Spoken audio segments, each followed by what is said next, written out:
요한계시록 18장 21절에서 24절 말씀. 이에 한 힘센 천사가 큰 맷돌 같은 돌을 들어 바다에 던져 이르되 큰 성 바벨론이 이같이 비참하게 던져져 결코 다시 보이지 아니하리로다. 또 검은 곳 하는 자와 풍류하는 자와 통소 부는 자와 나팔 부는 자들의 소리가 결코 다시 내 안에서 들리지 아니하고 어떠한 세공업자든지 결코 다시 내 안에서 보이지 아니하고 또 맷돌 소리가 결코 다시 내 안에서 들리지 아니하고 등불빛이 결코 다시 내 안에서 비치지 아니하고 신랑과 신부의 음성이 결코 다시 내 안에서 들리지 아니하리로다. 너희 상인들은 땅의 왕족들이라. 내 복술로 말미암아 만국이 미혹되었도다.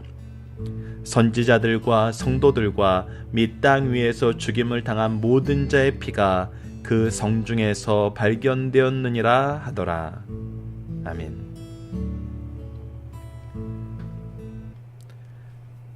안녕하세요. 승리한상 가족 여러분, 그리고 강성성경 연구원 여러분. 요한계시록 18장 21절에서 24절 말씀을 죄악의 세력은 어떠한 경우를 막론하고 다 망한다라는 제목으로 함께 말씀을 나누도록 하겠습니다. 자, 이 마지막 때의 심판의 모습에 대해서 우리에게 가르쳐주고 있습니다. 특히 바벨론으로 대표되는 이 음녀의 최후, 하나님의 대적자들의 최후로 우리가 보고 있어요. 우리가 어제 말씀에서는 왕과 상인들과 선주들, 바로 이 안에서 같이 권력을 세우고 이 권력을 가지고 나누고 이 권력을 추구했던 자들의 애통을 보고 이 모든 심판이 성도들에 대한 그들의 죄악의 하나님의 계산임을 우리가 볼 수 있었어요.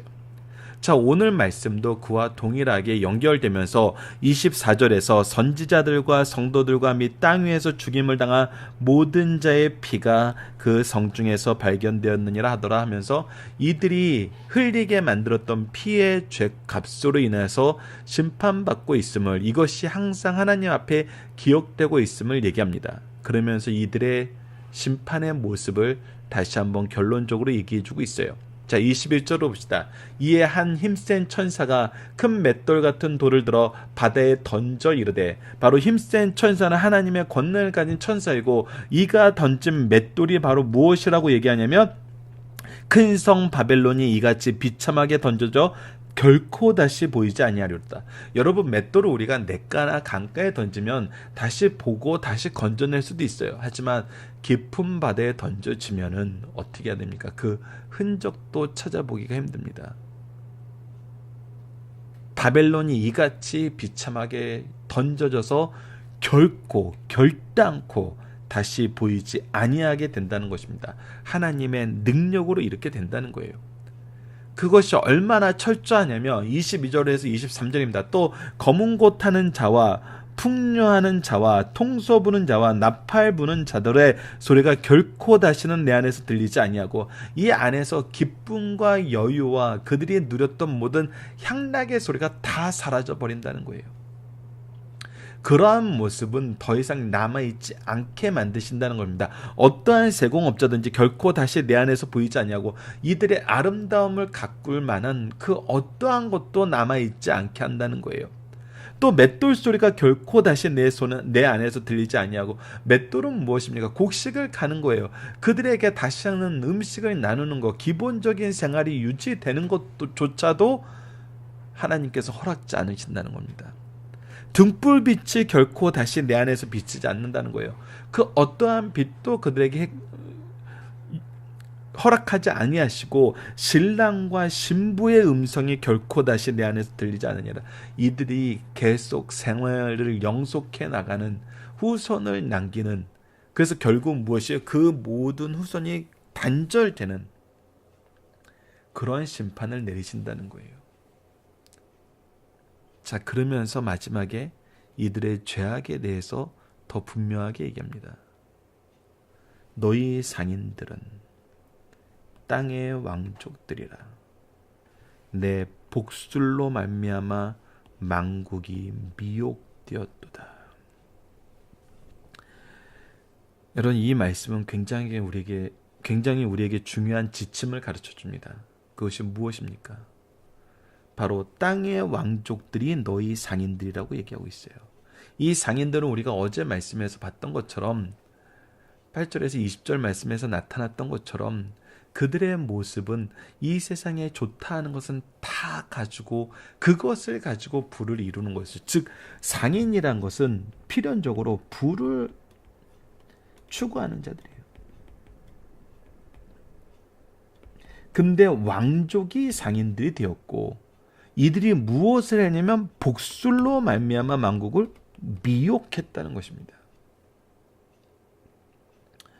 더더군다나 모든 상인들이 부를 추구하는 자들이라고 얘기하는데 부를 추구하는 목적에서 의로운 자들과 악한 자들은 분명히 차이가 있어요. 근데 이들은 뭐 했어요? 왕족으로서 상인들이 되었어요. 즉 그들이 가지고 있는 권세를 무엇하는 데 쓴 거예요? 자기의 배를 불리는 데 쓴 거예요. 물질을 추구하면서 이 물질을 더 쌓기 위해서 자기의 권력을 사용했는데 그것의 모습이 뭐였어요? 복술이었어요. 복술이라는 것은 복을 빌어준다는 거예요. 주술적인 것으로 이들에게 복을 줄 수 있다고 얘기하는 거예요. 결국 그것이 무엇이라고? 미혹하는 것이라고요. 거짓이라고요. 대한민국은 참 이 말씀을 이해하기 쉽게 만드는 역사가 너무나 많죠. 우리가 현대사에서도 근대사에서도 거짓으로 주술 같은 말로 미혹하여서 국민들을 현혹시키고 그 안에서 자기 배를 불린 위정자들이 얼마나 많나요? 얼마나 많아요. 그러면서도 여전히 그런 위정자들을 따르는 자들이 얼마나 많아요. 따른다는 건 뭐예요? 그런 식으로 내가 배부르게 되리라. 나도 내 욕심을 채우리라 하는 자들이 얼마나 많아요. 이런 자들에게 선지자들과 성도들은 항상 어떤 위치였어요? 그들 앞에 죽임을 당하고 그들 앞에 피 흘리는 자들이었어요. 그런데 이것이 어떻게 된다고요? 심판의 대상이 된다고요. 하나님께서 반드시 심판하시고 흔적조차 남기지 않으신다는 겁니다. 하나님의 심판은 완전하시고 영원한 심판이란 것입니다. 그렇기 때문에 우리는 미혹하는 자가 되어서도 미혹받는 자가 되어서도 안 됩니다. 이것을 우리에게 주시기 위해서 말씀을 허락하셨고 지혜의 영을 허락하셔서 우리로 하여금 분별하여 구별하여 바로 행할 수 있게 하신 것입니다. 본문 묵상하기를 봅시다. 힘센 천사는 바벨론이 어떻게 될 것을 선언합니까? 완전히 사라질 것을 얘기해요. 더 이상 흔적도 남기지 않고 후손도 남기지 않고 그 어떠한 향락과 즐거움과 자랑과 아름다움도 남기지 않아요. 그것이 바로 21절에서 23절까지의 말씀이었습니다. 두 번째, 바벨론의 심판을 받는 죄는 무엇입니까? 바로 미혹시키고 미혹함으로써 자기의 부를 위해서 살 때는 자기들처럼 살라고 얘기하면서 선지자들과 성도들의 피를 흘리게 만드는 일이었어요.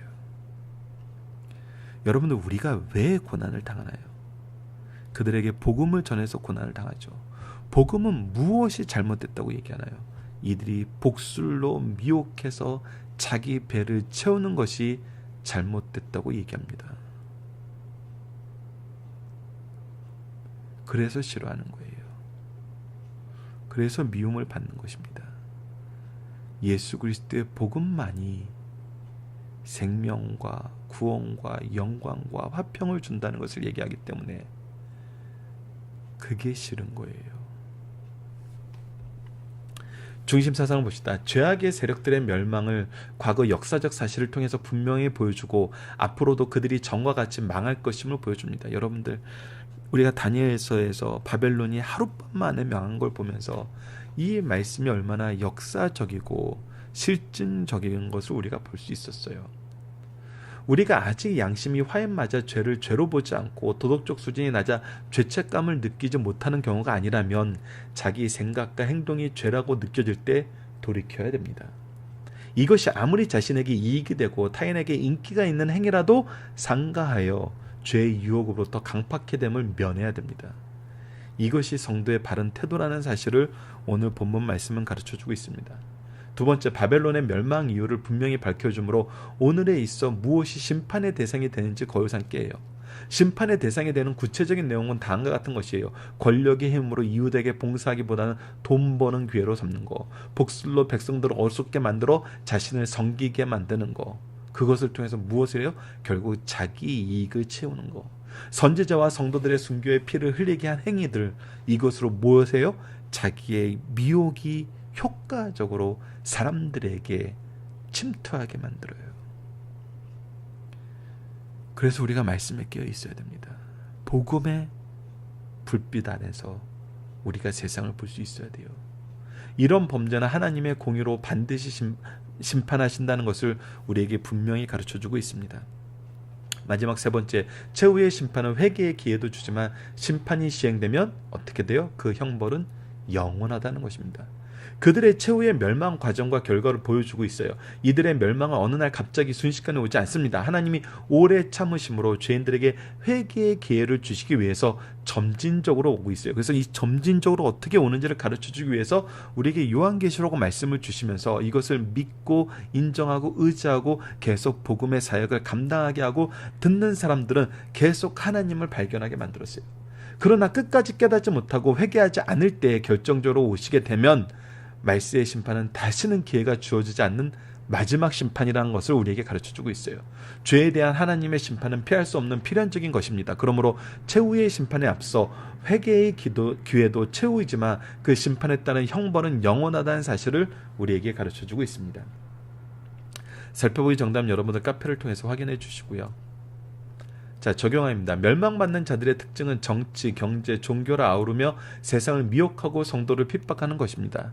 이것을 통해 우리가 세상을 볼 때 성경을 통해 어떠한 시각을 가져야 함을 알 수 있나요? 여러분들,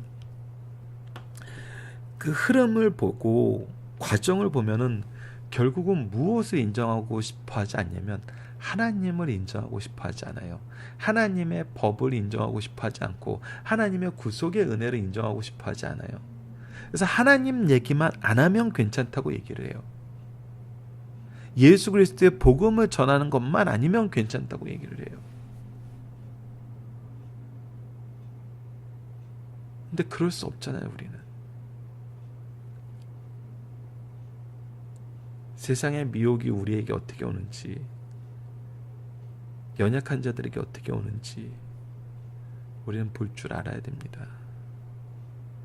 그리고 이들이 무엇을 위해서 우리에게 이 제안을 해야 되는지 가르쳐 볼 수 있어야 돼요. 우리에게 가장 중요한 건 예수 그리스도의 복음이고 하나님이에요. 근데 이들이 그것만 얘기하지 않으면 괜찮다고 얘기해요. 왜? 이것을 얘기하면 그들의 미혹이 얼마나 거짓되고 잘못된 것인지 알기 때문에. 누가? 예수 그리스도의 복음을 듣는 사람들이, 예수 그리스도를 발견한 사람들이, 예수 그리스도의 복음의 은혜에 초청받은 사람들이. 그래서 이들이 싫은 것은 예수 그리스도만, 하나님만 얘기하지 않으면 돼라고 얘기하는 것은 나는 결단코 내가 유익을 얻는 길을 포기할 수 없어라고 얘기하는 것과 동일합니다. 그래서 우리에게 이 안에서 화평하자는 것은 무엇이냐면 나의 이익은 절대 양보 못하니까 네가 양보해라는 거하고 똑같아요. 그런데 우리가 그것을 좋은 제안으로 받아들이거나 이것을 지혜로운 것으로 받아들이거나 이것을 교회의 새로운 문화로 받아들이면은 안 되죠. 절대로 안 되는 것입니다. 성도가 추구하며 살아야 사는 삶은 어떤 삶입니까? 하나님을 인정하고 그리스도의 복음을 전하는 삶이에요. 이거 외에 다른 것이 있을 수 없어요. 이것으로 인해 우리가 핍박을 당하고 피를 흘리고 죽기까지 처한다 하더라도 우리는 승리했어요. 왜? 우리는 복음을 전하고 복음을 인정하고 믿는 삶을 살았기 때문에. 그리고 이 모든 것은 누가 갚으세요? 하나님이 갚으십니다. 말씀을 기초로 기도하기를 통해서 마치겠습니다. 하나님, 우리에게 지혜를 주셔서 세상의 미혹자들을 다양한 측면에서 살펴볼 수 있는 통찰력을 허락하여 주소서. 정치적인 면에서는, 상업적인 면에서는, 평판에서는 좋은 내용이 있다 하여도 맹신하지 않고 미혹하게 하는 것이 있는지 주의하여 살피게 하시고, 심판의 때가 다가올수록 더욱 주님만 의지하게 하여 주소서. 예수님 이름으로 기도드립니다. 아멘.